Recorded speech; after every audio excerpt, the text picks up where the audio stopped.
एक बार की बात है जब यीशु नाजारत में रहते थे।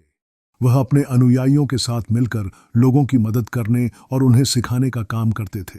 उनके प्रवचन में गहरी शिक्षाएं और प्रेम का संदेश होता था। लोग उनकी बातों से प्रभावित होते थे और उन्हें सुनने के लिए दूर दूर से आते थे। एक दिन यीशु समुद्र तट पर बैठे थे और भीड़ लोगों से घिरी हुई थी। उन्होंने उनके लिए एक कहानी सुनाई जिसमें एक अरबपति ने अपने खेत में बीज बोया। कुछ बीज रास्ते पर गिरे, कुछ चट्टानों में और कुछ कांटों के बीच।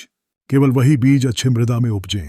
इस कहानी के माध्यम से यीशु ने यह सिखाया कि किस प्रकार हर इंसान की आत्मा अलग अलग ग्रहणशीलता रखती है। यीशु के अनुयायी उनकी बातों को गहराई से समझते गए। उन्होंने कहा, जो भी मेरे पास आएगा मैं उसे कभी भी बाहर नहीं करूंगा। यह सुनकर लोगों में आशा की किरण जगी। उनके द्वारा किए गए चमत्कारों की कहानियां चारों ओर फैलने लगीं। एक दिन जब उन्होंने एक अंधे व्यक्ति की आंखें खोलीं तो उसके चेहरे पर खुशी और आभार था। अधिकतर लोग यीशु की शिक्षाओं को सुनने आए, लेकिन कुछ लोग उनसे नफरत भी करते थे।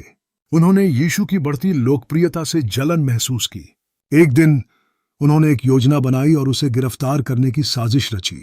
यीशु जानते थे कि उन्हें क्या होने वाला है, लेकिन उन्होंने अपने हृदय में प्रेम बनाए रखा।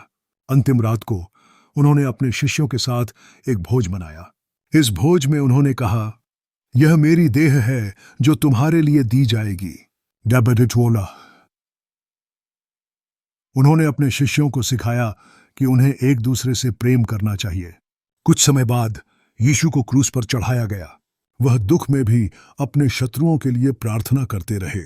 उन्होंने कहा, हे पिता, इन्हें क्षमा कर दे, क्योंकि ये नहीं जानते कि ये क्या कर रहे हैं।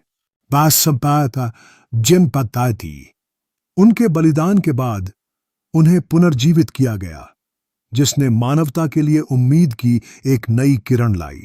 यीशु की कहानी हमें यह सिखाती है कि प्रेम, क्षमा और सेवा सबसे महत्वपूर्ण मूल्य हैं।